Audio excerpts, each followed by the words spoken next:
시편 50편, 제가 가진 성경으로 구약성경 838쪽에 있는 시편 50편입니다. 시편 50편.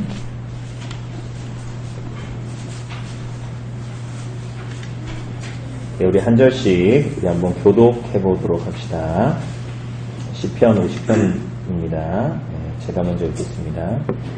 전능하시니 여호와 하나님께서 말씀하사 해돋는 데서부터 지는 데까지 세상을 부르셨도다.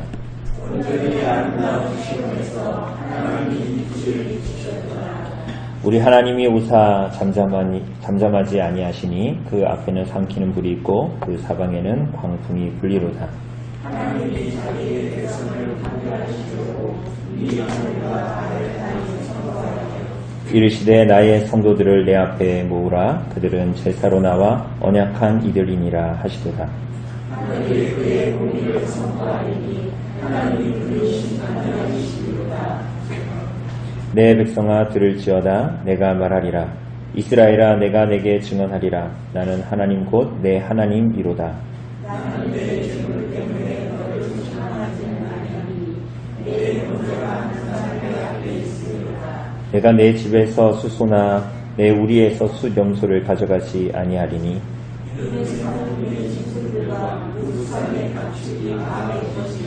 산의 모든 새들도 내가 아는 것이며 들의 짐승도 내 것이미로다.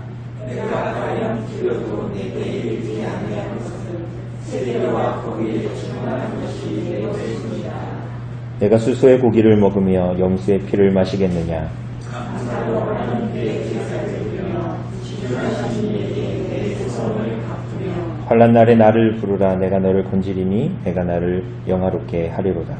아니면 하나님을 이르시되 내가 어찌하여 내 일을 전하며 내 언약을 내 입에 두느냐. 내가 교훈을 미워하고 내 말을 내 뒤로 던지며 도둑을 연합하고 강한 자들과 동료하며 내 입을 악에게 내어주고 내 혀로 거짓을 꾸미며 앉아서 내 동료를 비방하며 내 어머니의 아이를 비방하는도다. 내가 이 일을 행하여도 내가 잠잠하였더니 내가 나를 너와 같은 줄로 생각하였도다. 그러나 내가 너를 책망하여 내 죄를 내 눈앞에 낱낱이 드러내리라 하시는도다. 하나님을 잊어버린 분이요 이제 이르시도다. 그렇지 아니하면 내가 너를 죽이니 너를 자가 없으리라. 같이 읽겠습니다. 감사로 제사를 드리는 자가 나를 영화롭게 하나니 그의 행위를 옳게 하는 자에게 내가 하나님의 구원을 보이리라. 아멘. 예, 우리는 지난주에 이제 49편의 말씀을 통해서 재물을 의지하는 자의 변명에 대해서 우리가 좀 봤죠, 그죠? 그게 뭐였어요? 재물이 없어서 하나님을 의지하는 삶을 살 수 없다. 재물이 없어서 하나님이 원하시는 인애와 공의와 의를 추구하는 삶을 살 수 없다라는 사람들의 변명이 나타났습니다. 이 49편과 50편, 오늘 우리가 본 50편은 그런 면에서 이제 긴밀한 이 접촉점이 있습니다. 그죠?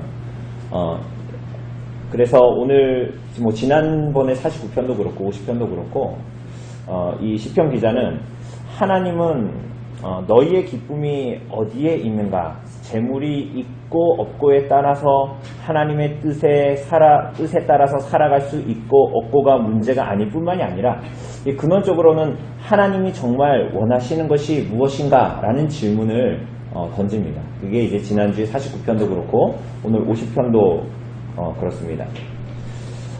지난주에 49편에서는 아주 단순하게 보자면 아까도 말씀드렸다시피 재물이 없기 때문에 하나님을 순종할 수 없는 자로서 하나님께 변명하는 그것에 대해서 말하고 있다면 오늘 50편은 하나님께 풍부한 제사를 드립니다. 이 사람은. 그런데 하나님께 그 제사를 드림에도 불구하고 오늘 이 시편에서 하나님이 말씀하시는 것은 재물이 있어서 하나님께 이 제사, 소든 양이든 잘 드리는 이 사람인데 이 사람에게 그 자리에서 돌아서라라고 말합니다. 그게 좀 이상하죠? 왜냐하면 우리는 뭐 예배 잘 드리면 뭐 하나님이 기뻐 받으시는데 오히려 그 자리에서 너가 예배를 잘 드리지만 많은 수소와 뭐 양과 이런 것들을 가지고 제사를 잘 하는데 너가 그 자리에서 돌이켜라 이렇게 말씀하십니다. 이게 무슨 말이죠? 무슨 말이냐면 이 사람들은 그 재물의 풍부함으로 하나님께 제사를 잘 드립니다. 잘 드리는데 문제가 있어요. 무슨 문제냐면 우리가 지난주에도 잠깐 봤는데 재물의 풍부함으로 인해서 오히려 하나님을 섬기지 못하는 방향으로 나가게 됩니다. 그 왜 그럴까요? 바르게 예배한다라는 것이 이 사람들에게는 그냥 예배에 잘 참석하고 쉽게 얘기하면 제사를 하나님께서 율법에 말한 대로 잘 드리는 것이에요. 잘 드리는 거. 그런데 이 사람들은 굉장히 독특하게 하나님을 의지하지 않습니다. 예배를 잘 드리는데 하나님을 의지하지 않아요. 감사가 없고요. 그래서 이 모든 그들의 행위는 종교적인 행위가 되고 기독교의 행사를 그야말로 소비한다. 그런 면에서 이들의 행위는 우상숭배인 거예요. 우상숭배가 우리가 되게 뭔가 이렇게 되게 불상 같은 걸 갖다 놓고 이렇게 해야 우상숭배가 아니라 사실은 하나님을 섬기노라 하지만 실상은 하나님께 감사하고 의뢰함이 없이 하나님의 이름을 부르는데 하나님하고 상관없이 신앙생활하는 거야. 그런 면에서 기독교를 소비한다는 것은 감사하지 않고 하나님께 의지하지 않고 종교적인 행위를 한다는 것은 결국은 자기 자신을 섬기는 것이죠. 이런 면에서 재물이 있다면 오히려 하나님의 공의와 인애와 의를 행하는 삶에 가까울 수 있다는 지난주에 우리가 봤던 49편에 나온 이 사람들의 말은 굉장히 어리석은 말이라는 것이 오늘 50편에서 드러납니다. 그죠? 그러니까 제 얘기 이 얘기입니다. 그러니까 49편은 제 얘기가 아니죠. 성경의 얘기는 49편과 50편이 전부 다 재물의 여부와 하나님을 잘 섬기는 것은 상관이 없다라는 거예요. 그죠? 봅시다. 우선은 50편을 우선 보면 전체적인 구조를 보면 이 시는 처음부터 보면 고소하는 거예요. 고소하는 거예요. 누가 누구를 고소합니까? 하나님이 하나님의 백성들을 고소하고요. 그리고 그 증인들은 누구예요? 온 세상 사람들, 하늘과 땅입니다. 그래서 1절부터 6절을 보면 그 고소장이 이제 나타납니다. 고소자는 누구고 증인은 누구고 피고는 누구냐. 그리고 7절부터 15절까지는 첫 번째 고발, 그리고 16절부터 23절까지는 두 번째 고발, 이렇게 이제 나타납니다. 자, 1절을 보면 하나님을 세 번이나 반복해서 부르죠? 뭐예요? 전능하신 이, 또 뭐예요? 여호와, 그리고 하나님입니다. 근데 이것은 사실은 이 이름들은 다 언약을 맺으신 하나님, 그래서 최고의 권위를 가지신 하나님, 그런 분임을 알립니다. 오늘 시편 전체로 보면 언약의 하나님, 언약의 이름도 나옵니다. 그래서 그죠? 여호와. 그런데 그분이 전능하신 이요, 이렇게 나오죠. 그런데 이분이 이제 심판자이신데 누구를 부릅니까? 해 돋는 데에서부터 지는 데까지 뭘 부르셨다? 세상을 부르셨다. 이게 뭐냐면 온 세상에 존재하는, 그러니까 하늘과 땅과 해 돋는 데부터 해 지는 데까지 모든 세상에 있는 사람들을 증인으로 부르셨다. 근데 증인으로 그들만을 부르신 것이 아닙니다. 증인으로 부르신 것이 아니라 4절을 보면 하나님이 자기의 백성을 판결하시려고 뭐합니까? 위로는 하늘과 아래 땅에 선포하신다. 뭐 이렇게 말합니다. 하늘과 땅을 증인으로 부르십니다. 그런데 이 내용은 하나님께서 자기 백성과 신의 산에서 맺은 언약을 상기시킵니다. 왜냐하면 신명기 30장 19절을 보면 이렇게 기록합니다. 내가 오늘 하늘과 땅을 불러 너희에게 증거를 삼노라. 내가 생명과 사망과 복과 저주를 내 앞에 두었은즉 너와 내 자손이 살기 위하여 생명을 택하고 라고 합니다. 그러니까 증인으로 해 뜨는 데부터 해 지는 데까지 온 세상을 불렀다. 그리고 그 증인이 하늘과 땅이다. 그리고 1절에서는 그 하나님은 여호와다. 전능하십니다. 언약의 하나님이심을 드러내시는 것이죠. 그죠? 뿐만이 아니라 언약의 하나님일 뿐만이 아니라 그 고소하는 대상, 피고도 언약의 대상자들입니다. 그래서 2절을 보면 온전히 아름다운 시온에서 하나님이 비추셨다 이렇게 말합니다. 그죠? 우선은 시온은 뭐예요? 성전이 세워진 산입니다. 그것은 아름다움이 완전합니다. 왜 아름다움이 완전할까요? 시온 산 자체가 되게 좋은 산이라서 터가 좋아서 그런 것이 아니라요. 하나님의 임재를 나타내기 때문에 하나님이 임재하시는 곳이기 때문에 그곳은 완전한 아름다움이 있습니다. 그래서 3절을 보면 우리 하나님이 오사 잠잠하지 아니하시니 그 앞에는 삼키는 불이 있고 그 사방에는 광풍이 불리로다. 하나님의 임재를 3절에서 보는 것처럼 불과 광풍 뭐 이런 식으로 나타냅니다. 그러니까 어떤 심판의 이미지, 하나님의 임재의 이미지이기도 하지만 지금 전체적인 분위기는 뭔가 심판, 재판하는 이미지예요. 그런데 우리가 오늘 좀 이 50편 보겠지만 이스라엘 백성들을, 그러니까 이 성도들을 계속 고소합니다. 고소하는데 그걸 우리를 죽이려고 하는 게 아니라 우리를 회복시키시려는 하나님의 의지가 담겨 있어요. 그래서 3절에도 보면 누가 오신다고 그래요? 우리 하나님이라고 얘기합니다. 그리고 이 우리 하나님은, 그러니까 여기에서 우리는 하나님이 언제나 복음을 얘기할 때, 복음을 성경에서 나타내실 때 심판과 복음을 동시에 나타내시죠. 이 고소장을 이스라엘 성도들에게 던지시지만 그 곳곳에 하나님께서 복음을 숨겨두시는 것입니다. 그래서 우리 하나님이다라고도 3절에서 얘기할 뿐만이 아니라 5절에 보면 이르시되 뭐라 그래요? 나의 누구를? 성도들을 내 앞에 모으라. 그리고 뭐라 그래요? 그들은 제사로 나와 언약한 자들이다. 그러니까 아까 시내산에서 하늘과 땅을 증인이다 라고, 그리고 신명기 30장이나 여러 군데서 나오는 이런 모든 것들이 하나님이 언약을 맺으신 하나님이시고 이 심판자로 나타나시는 분이 피고도 하나님과 언약을 맺은 자들이다라는 것을 반복해서 나타냅니다. 이걸 다르게 얘기한 뭐예요? 시내산에 언약을 맺은 모든 하나님의 백성들은 하나님의 말씀에 뭐 할 자들이에요? 하나님의 말씀에 온전히 순종해야 할 자들이라는 것을 나타냅니다. 그렇죠? 자, 그런데 이 공의로우신 하나님의 심판은 아까도 말씀드렸듯이 심판의 대상들, 피고는 이방인이나 불신자들이 기회 아니라 그랬습니다. 누구라 그랬어요? 언약 백성들입니다. 하나님과의 언약 관계에서 의로운 사람들이에요. 의로운 사람들. 칭의를 받은 사람들이에요. 쉽게 얘기하면. 그죠? 우리식으로 얘기하면. 그러면 공의로우신 하나님의 재판 앞에 왜 이 사람들은 피고로 서게 됐을까요? 의롭다함을 받은 사람들인데. 그죠?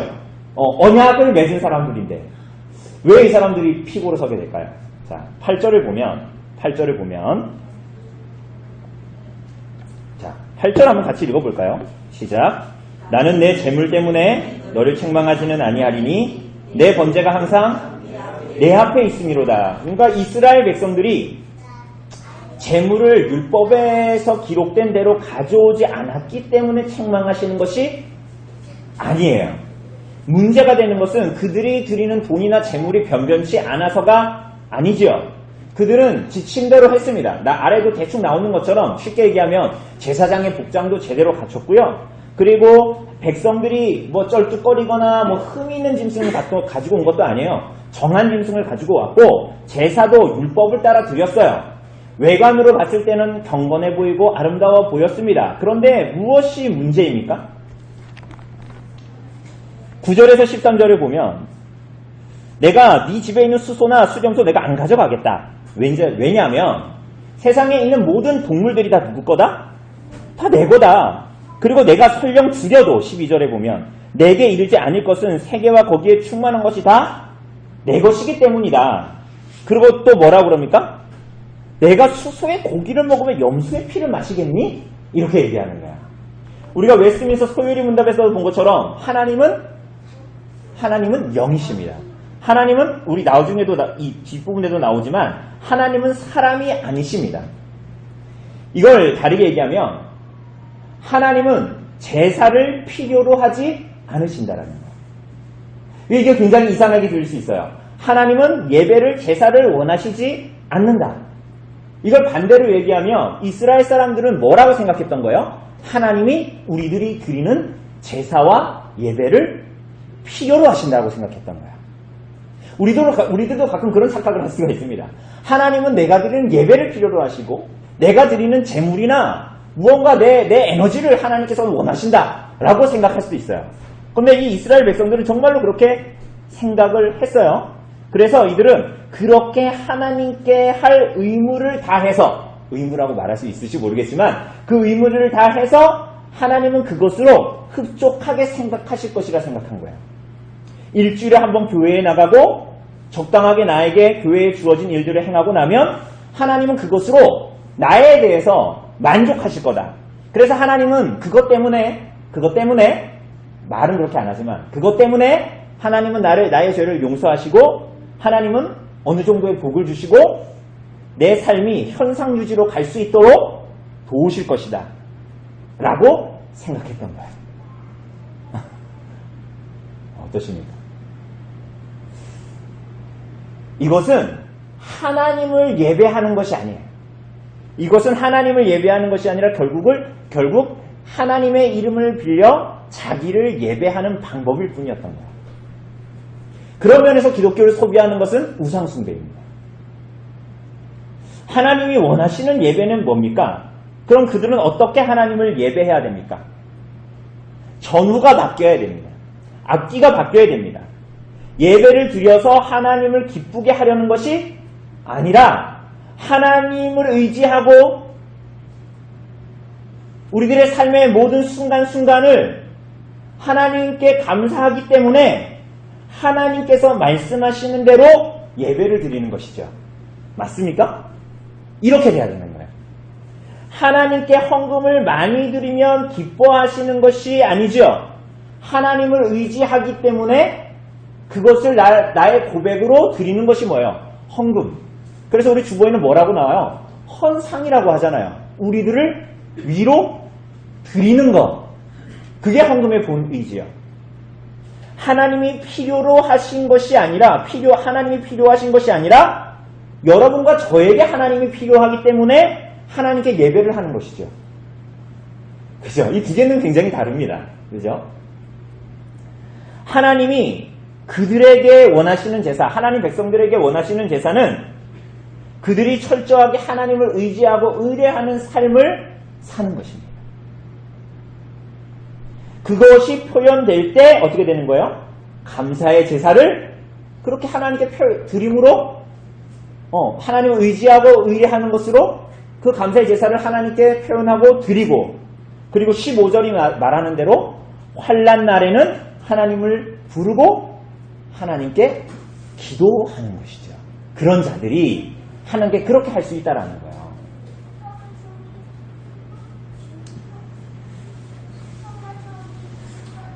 조금 전에 말씀드렸다시피 하나님이 나의 삶을 유지하고 필요를 채우시도록 하기 위해서 혹은 하나님이 내게 베푸신 모든 것들을 빼앗길까봐 현상 유지를 잘하기 위해서 편안한 삶을 세상에서 누리기 위해서 하나님을 예배한다?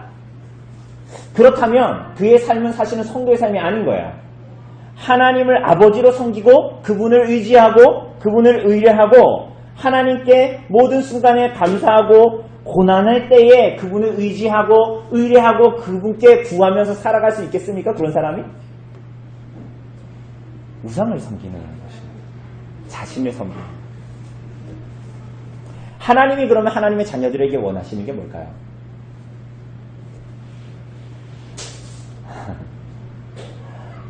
여러분, 하나님은 돌덩이가 아니에요. 하나님은 나무 목상이 아닙니다. 하나님은 존재하시죠? 그죠? 하나님은 존재하시죠? 여러분과 제가 오늘 여기서 존재하는 것과 비교할 수 없을 정도로 하나님은 온 세상에 충만하시고 존재하시는 분이시죠? 하나님은 하나님의 백성들에게 그분과 인격적인 관계를 맺고 동행하기를 원하시는 거예요. 그래서 우리들의 삶의 모든 순간 자고 일어나면 오늘 밤에 자고 일어나면 아침에 일어나서 아내가 해주는 밥을 먹고 하루를 시작하고 있는 게 아니라 자고 일어나 하나님께 기도를 드릴 때 뭐라고 기도드려요? 하나님, 오늘 밤 내가 그냥 자동으로 자고 그냥 몸이 그냥 깨서 내가 그냥 이렇게 살아가는 것이 아니라 하나님 오늘 밤에도 나를 지켜주셨으니 감사합니다. 우리들의 모든 순간 하나님과 동행하고 하나님을 의지하고 의뢰하는 삶을 하나님께서 원하시는 거예요. 정말로 웨스트민스터 소유문답 일문답이 말하는 것처럼 하나님을 영화롭게 하고 하나님을 무엇보다 소중하게 여기고 하나님을 사랑하고 그래서 하나님께 의탁하고 재물이 나에게 있고 없고의 문제가 아니라 그렇게 하나님과의 관계 가운데 살아가는 것입니다. 여러분 그게 영생이죠. 그게 영생입니다. 여러분 더 많은 재물을 얻고 유지하기 위해서 형식적으로 제사 드리는 것 그래서 기계적으로 하나님께 신앙의 생활을 하고 그것으로 오케이 다 됐다 라고 하는 행위를 하나님은 미워하십니다. 미워하십니다. 여러분 이 부분에서 우리는 49편에서 봤던 재물이 많다고 하나님을 온전히 섬기는 것이 아니다라는 것을 깨닫게 되는 거예요. 여러분 여러분의 인생에서 무언가가 충족되면 내 아들 딸의 문제나 내 직장의 문제나 내 모든 가족의 문제나 그게 해결되면 하나님을 온 마음과 힘을 다해서 하나님을 섬기고 의지하고 기뻐하면서 살게 되든가요? 그렇지 않아요. 우리가 11개를 통해서 봤잖아요. 사람은 그런 존재가 아니에요. 그죠? 하나님은 우리들의 삶에 수단이 되기를 원치 않으세요. 우리들의 인생에 그분 자체가 목적이 되기를 원하십니다. 그런데 우리는 자꾸만 그것을 바꾸려고 하죠. 아이들에게 설명하기 좋게 하려고 하나님은 알라딘에 나오는 지니 이런 사람이 아닙니다. 이런 존재가 아니에요. 이렇게 도깨비 방망이 같은 존재가 아니에요. 라고 얘기하면서 우리는 자꾸만 하나님을 그런 식으로 대할 때가 많아요. 수단으로. 그리고 내가 예배를 드리는 것 자체도 내가 이 땅에서의 삶을 유지하고 마치 어떻게 보면 하나님 나를 이쁘게 봐주세요 라는 듯한 모습으로. 여러분 그럴듯해 보이지만 자기를 섬기는 것입니다. 하나님은 수단이 되기를 원하지 않으십니다. 하나님은 우리들의 생명과 삶과 인생의 목적이 되기를 원하시는 분이세요. 16절을 보면 악인에게는 하나님이 이르시되라고 말하죠. 이 악인이 누구예요? 아까 위에서 이렇게 나쁜 놈들 얘기하는 게 아니라요. 하나님을 잘 예배하고 하나님을 섬기고 경건해 보이는데 종교생활하는 사람들, 위선자들이죠. 그 사람들을 악인이라고 시편이 얘기합니다. 악인으로 규정합니다. 그죠? 왜냐하면 그들이 드리는 예배, 하나님의 이름을 부르는 모든 것들이 공허한 형식일 뿐이기 때문이에요. 그래서 물으십니다. 뭐라고 물으십니까? 네가 어찌하여 내 율례를 전하며 내 언약을 내 입에 두느냐? 입으로는 그럴듯하게 말하고 고백하고 하는데 몸으로는 전혀 다르게 반응하고 삶에서는 하나님을 의지하지 않으면서 재물을 의지하면서 세상을 의지하면서 너 말은 그럴듯하게 하면서 어떻게 그러면서 너가 위선적으로 살아가면서 하나님의 언약과 하나님의 말씀을 네 입에 두느냐라고 물으시는 것입니다. 문제는 이 사람들은 하나님의 말씀을 배우지 못했거나 성경을 일독을 하지 못했거나 뭘 교리를 알지 못하거나 그런 사람들이 아니라는 거예요. 오히려 말씀을 잘 듣고 잘 이해하고 이게 무슨 말씀인지 아는 사람들이에요. 그래서 예배도 잘 드리고 교회 생활도 잘하는 사람들입니다. 그런데 이 사람들은 어떤 자들입니까? 17절 이하를 보면 교훈을 미워하고 내 말을 내 뒤로 던지는 자다. 교훈을 미워한다라는 것은 뭡니까? 어떤 정보를 싫어한다라는 것이 아니라 말씀에 순종하는 것이 삶의 핵심이 되는 그러한 유의 지식이 그걸 싫어한다라는 거예요. 아주 쉽게 얘기하면 성경의 말씀을 모른다라는 게 아니라 뭘 성경이 말하는 것 가르침을 모른다라는 게 아니라 그것에 따라서 순종하는 참된 이 영생에 대한 지식을 싫어한다라는 거예요. 내 전 존재를 다해서 하나님을 의지하는 종류의 교훈을 싫어한다라는 거예요. 성경은 다 그걸 가르치는 거예요. 이걸 우리식으로 말하면 뭘까요? 적당하게 신앙생활하는 거. 적당하게 선을 긋고 하나님 앞에 그럴듯하게 썬데이 크리스찬으로 살아가는데 삶에서는 하나님을 의지하지 않고 그분이 나의 목적이 아닌 그리고 그것을 쓸모없는 것으로 여기서 어떻게 한다? 뒤로 던져요. 말씀을 거부한다. 겉으로는 말씀을 따른다고 하지만 실제로는 무시한다. 그래서 이 사람들의 모든 생활은 형식주의와 외식을 벗어나지를 못하는 거예요. 자, 어떻게 무시하는가? 이들이 어떻게 하나님 말씀을 버리는가? 18절을 보면 20절까지 나오는데 18절을 보면 뭐예요? 도둑을 본즉 그와 뭐 한다? 연합한다. 자신이 탐욕적으로 이 세상을 살아갈 때 남의 것을 빼앗는 일을 계획하지 않을지라도 어떤 식으로든지 그 행위에 참여하고 그것을 편안하게 생각하고 자신의 생각을 합리화시킵니다. 내가 적극적으로 남의 것을 주머니에 뺏어서 넣지 않지만 길거리에 가다가 사람들이 흘리는 10,000원짜리는 내 주머니에 넣는다. 이런 거예요. 내가 적극적으로 무슨 나쁜 짓을 하지 않지만 이미 사회 구조적으로 그런 구조가 형성되어져 있기 때문에 어쩔 수 없다라고 자기 자신을 합리화시키고 자기의 생각을 합리화시킵니다. 그래서 말씀을 삶에 적용하여 순종하여 살기 싫어하는 거야. 그래서 십계명을 싫어하는 거야. 예수 믿고 구원받는다는 거 좋아하는 거죠. 그게 사실이지만. 이어서 보면 간음하는 자들과 뭐가 된다? 동료가 되며 직접 자신이 간음을 했는지는 알 수 없으나 그러한 사람들과 편안하고 친근하게 지낸다.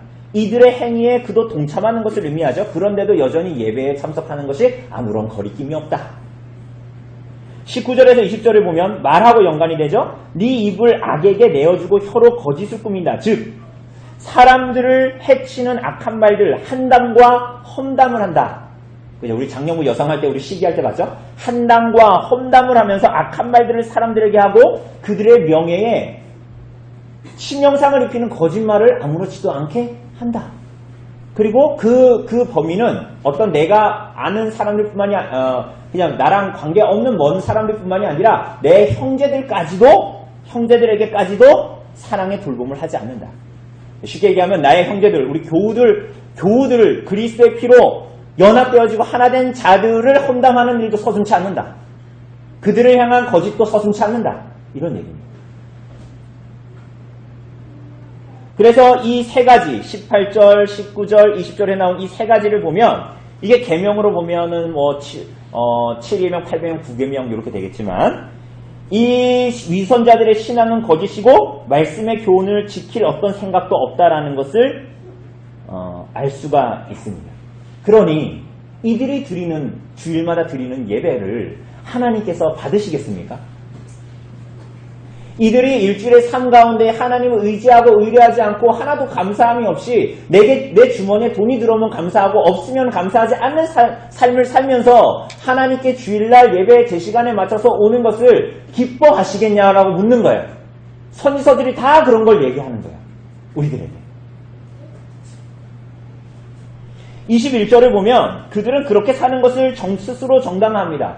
그러면서 마음이 굳어져 가죠. 스스로 심판으로 나아갑니다. 어떻게? 하나님이 그들에게 향해서 오래 참으시는 것. 그러니까 우리가 때로는 그렇게 위선을 떨면서 살아가는 종교적인 삶을 살 때 하나님은 때로는 오래 참으십니다. 그죠? 우리가 웨스트민스터 소위문답 사문답에서 본 것처럼 하나님은 그 선하심으로 우리들을 향해서 오래 참으십니다. 자비와 인내로 그 악한 길에서 돌아오기를 기다리십니다. 그런데 이들은 어떻게 생각해요? 그거를? 하나님이 내가 이렇게 살아가는 걸 허용하신다. 다 이렇게 살아간다. 그래서 하나님이 오늘 나를 그냥 이렇게 살아가는 거 놔둔다. 봐주신다. 별로 신경 쓰지 않으신다. 이렇게 살아도 아무 상관없다. 이렇게 살아도 아무 상관없다. 스스로 생각하는 거예요. 자기를 합리화시키고 복음으로 자신을 날마다 비추어 보는 게 아니라 이제 그게 피곤한 거야. 그래서 자기 정당화를 시키는 거였어. 난 뭐 이렇게 살았으니까 하나님 우리도 봐주시는 거야. 이렇게. 뭐라 그럽니까? 21절에 하나님이 자기 같은 줄 안다. 하나님이 인생 같은 줄 안다라고 시편 기자가 말합니다. 이 사람들이 이렇게 하는 이유가 하나님이 지 같은 줄 알고 그렇게 생각한다. 이게 얼마나 어리석은 거예요. 하나님의 하나님됨을 인정하지 않는 거잖아. 이게 하나님은 그들의 죄를 모두 드러내시고 악인들의 착각을 깨뜨리시고 그들을 정죄하실 것입니다. 그래서 이들을 뭐라고 부릅니까? 5절 초반부에서는 나의 성도들 제사로 나와 나의 언약한 자들이라고 불렀는데 22절에서는 뭐라 그럽니까? 하나님을 잊어버린 너희여, 하나님을 망각하는 너희여, 하나님을 사랑한다고 말하면서 하나님의 말씀대로 살아가는 것은 싫어하고 예배 가운데 눈물을 흘리지만 삶 속에서 하나님의 말씀으로 몸부림치는 것은 싫어하고 하나님의 인내하시는 침묵을 자신의 악한 행실에 대한 합리화로 도구로 삼는 하나님을 잊어버린 너희여, 이렇게 말하는 거죠. 그러니 이런 사람들이 예배하는 하나님은 하나님의 이름을 부르나 우상의 이름을 부르는 것이죠. 실제로 하나님의 존재와 존재와 영향력은 그들의 삶에 아무런 의미가 없고 말씀을 무시하고 자기 마음대로 삶을 살아가는 거예요. 그래서 시편 기자가 뭐라 그러는 거야? 이제 이를 어떻게 해라? 생각해라. 숙고해라. 너희가 이 길에서 돌이키지 않으면, 매일마다 그리스도와 그분의 복음 앞에 너희가 비추지 않는다면 그 결국이 어떠할지 생각하라. 내가 결국엔 너희가 그 길에서 돌이키지 않으면 너희를 찢을 것이다. 사자가 그 먹이를 찢는 것처럼 내가 너희를 찢을 것이다. 이렇게 말씀하시는 것입니다. 외식적인 신앙, 악한 길, 형식적인 입술에서 돌이키라. 그렇지 않으면 누구도 구원받을 길이 없다라고 말합니다. 근데 하나님이 이렇게 말씀하시면서 더불어 하나님과 영원히 살 길을 제시하시지요. 우리 마지막 23절 같이 읽어볼까요? 시작. 감사로 제사를 드리는 자가 나를 영화롭게 하나니 그의 행위를 옳게 하는 자에게 내가 하나님의 구원을 보이리라 라고 말합니다. 형식에서 벗어나고 외식에서 벗어나서 하나님을 참으로 의지하고 구원에 감사하는 제사, 하나님과의 참되고 인격적인 관계 안에 너희의 인생을 살아라. 이렇게 말하는 것이에요. 그죠? 너무 뻔한 얘기입니까? 하나님은 나무 토막이 아니십니다. 하나님은 돌덩이도 아니시고요. 오늘도 살아계신 분이시고 오늘도 하나님의 그 섭리를 이 땅 가운데 이루시는 분이십니다. 그죠? 하나님은 그들에 대해서 순종과 감사와 기도가 없는, 하나님을 의지함이 없는, 때로는 재물을 의지하는 그들에게 경고하시고 그 길에서 돌이키기를 원하시고 심판을 경고하시지만 동시에 하나님은 하나님과의 관계 안에서 영생을 누리는 하나님의 구원을 보이십니다. 그분과 동행하는 삶입니다. 그죠?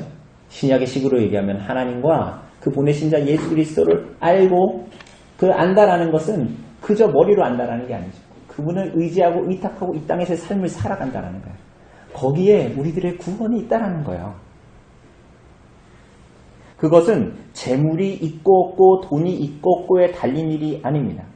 모든 성도는 하나님을 사랑해서 그분의 말씀을 마음판에 새기고 49편에서도 말한 것처럼 시편 2권 전체에서 말하는 것처럼 하나님의 인애와 공의를 사랑하는 삶을 살기를 소망하게 됩니다.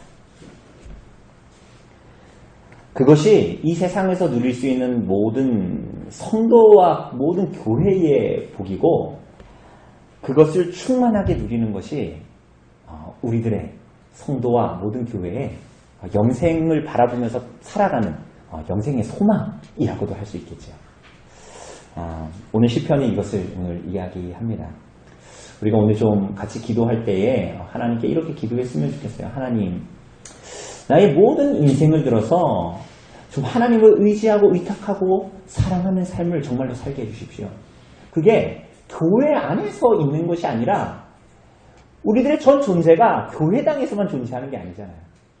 우리들의 모든 삶에서 하나님을 드러내고 하나님의 말씀에 순종하고, 그런데 그것이 내가 막 억지로 무슨 행위를 하려는 것이 아니라 하나님을 정말로 사랑해서 그분의 존재가 온 세상에 충만하다는 것이 교리가 아니라 사변적인 것이 아니라 정말로 그러하고 진리이기 때문에 내가 주님 안에서 영생을 누리면서 오늘 이 땅을 살아가는 그 은혜, 그 삶을 좀 이 땅에서 누리게 해달라고.